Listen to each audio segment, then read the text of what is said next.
Hey everyone, it is, goodness, I don't even know what day it is, May 20th.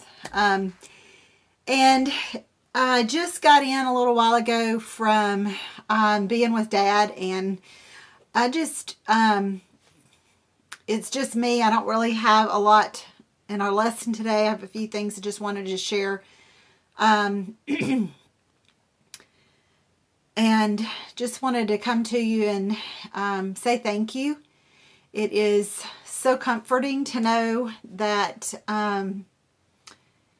there's a family here within Read Through the Word, and that we can bring our hurts and our emergencies and our prayer needs to one another, and we can count on each other to pray.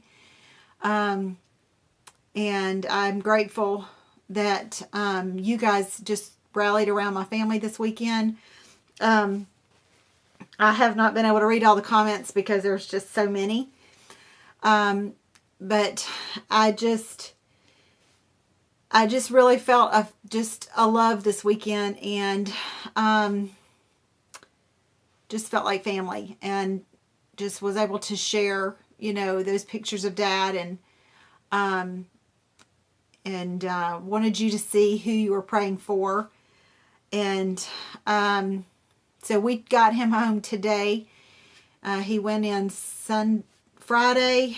I was actually in line at the pharmacy to pick up his medicine, and was taking my mom. He wasn't going to be able to go, but I was taking my mom to the funeral of a friend of theirs who passed away.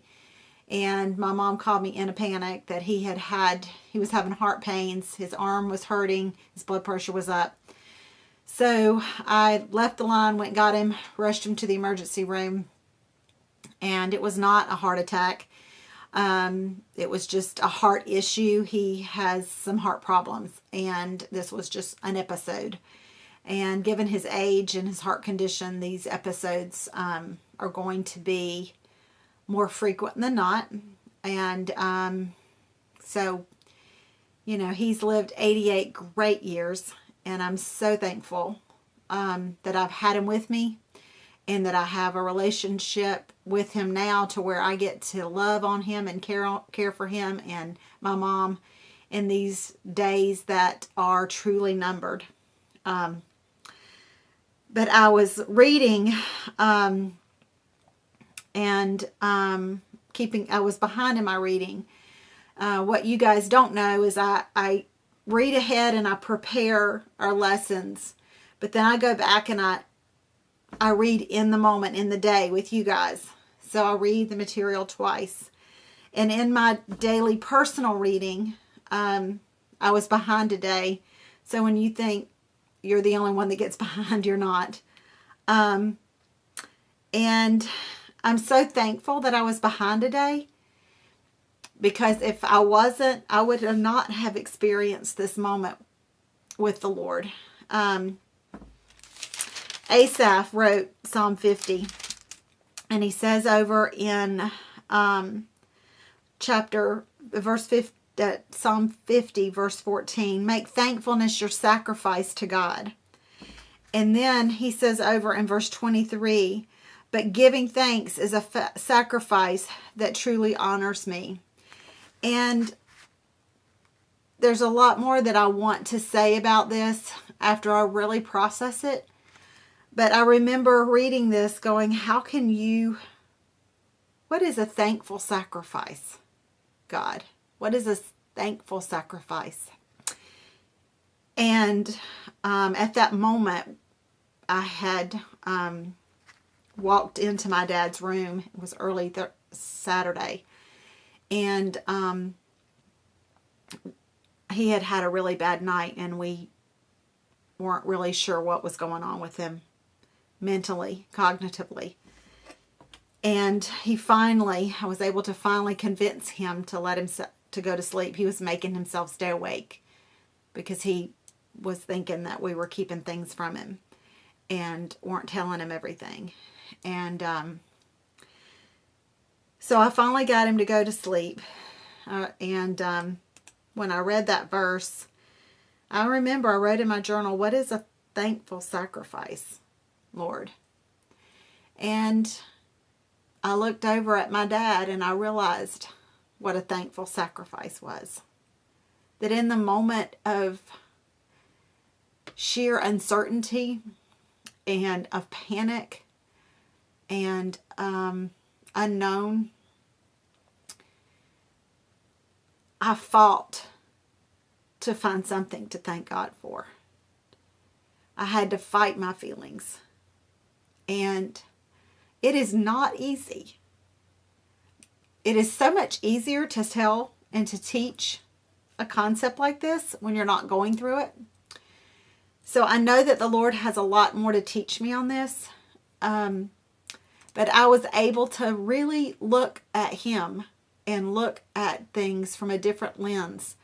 And in that moment, I just flooded my pages of my journal with things that I was thankful for. And it was hard, but it was such a beautiful moment that I had with the Lord. So I wanted to just share that with you. I know that was back from the 17th. I wanted to share that with you just to say on the end of that, again, thank you for caring for my family and for loving my family. It has meant the world to me. Many of you have been praying for my mom and dad for many years over lots of different things. And it means more than you can even possibly know. But today's lesson, I just had a couple things that I wanted to say. There were so many places that I could go that required a lot of deeper thought for today. I try to say 2 to 3 days ahead in our recording, and because of the situation with Dad, thank you also for just the grace of letting me run those archives. Linda and I really do try to stay ahead for situations like this, but this just caught us by surprise. So thanks for that, Grace. And then when I got home today, you know that I record these a day in advance, so that's why I can say today. But when I got home, my family was here, and I just need to be with my family. So I wasn't even a recording thing for today, but I just needed to tell you all of that about Dad. And I just felt like let's just think about this thought for today's reading. If we could ask God for anything, what would it be? What would it be? Would it be wealth? I know probably my Griffin would ask for lots of money. To do things for himself, yes, because he's kind of self-absorbed at 19. That's the way we all were at 19. But he's got so many things that he would want to do with money. There's a very poor man, low income, that lives, family, it's a man, lives in a trailer on the corner of 2 main roads here near our home. And he has said since he was like 10 years old, if I had a bunch of money, I would go give it to him. I'd go buy him a new moped, or I'd go buy him an air conditioner. So he's got such a good heart. But I wondered about him. I was thinking, wonder what he would want money. Stuff. Would we want more stuff? I think of Madame Blueberry and the Stuff Mart. The Veggie Tales. That's where my mind went. But would we want more stuff? And would we want fame or notoriety? Would we want somebody to know who we were and recognition? Maybe those are some of the things that you thought about. But I love what Solomon asked for. He asked for wisdom. He asked for compassion and for guidance and leading God's people. So I asked myself, do I care enough about God's people to ask for something that would benefit His kingdom? So there's our question for our lesson. Is, do I care enough about God's people that I would ask for something that would benefit God's kingdom rather than myself? That's a tough question. It's a tough question for me. I don't really like it when the Holy Spirit asks me those kinds of things because I really have to give my answer reveals my heart. My answer reveals my heart. And I didn't like what my heart showed me. But I also thankful for the Holy Spirit and His work in my life. And I'm glad I know that about myself, because that shows me that I have a lot of work to do to be more like Christ. And I love that part of it. But it was just one of those ouchy moments. So ask yourself that today and be thinking about that. Do you care enough about God's kingdom and God's people that you would ask for something that would benefit the advancement of the gospel rather than the advancement of yourself?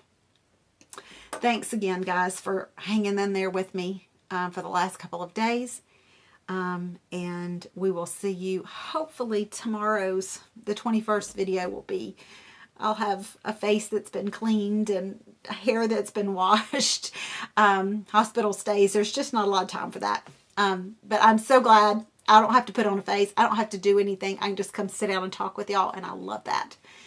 So we will see you hopefully rested and for our lesson on the 21st. So y'all have a great day. See you tomorrow.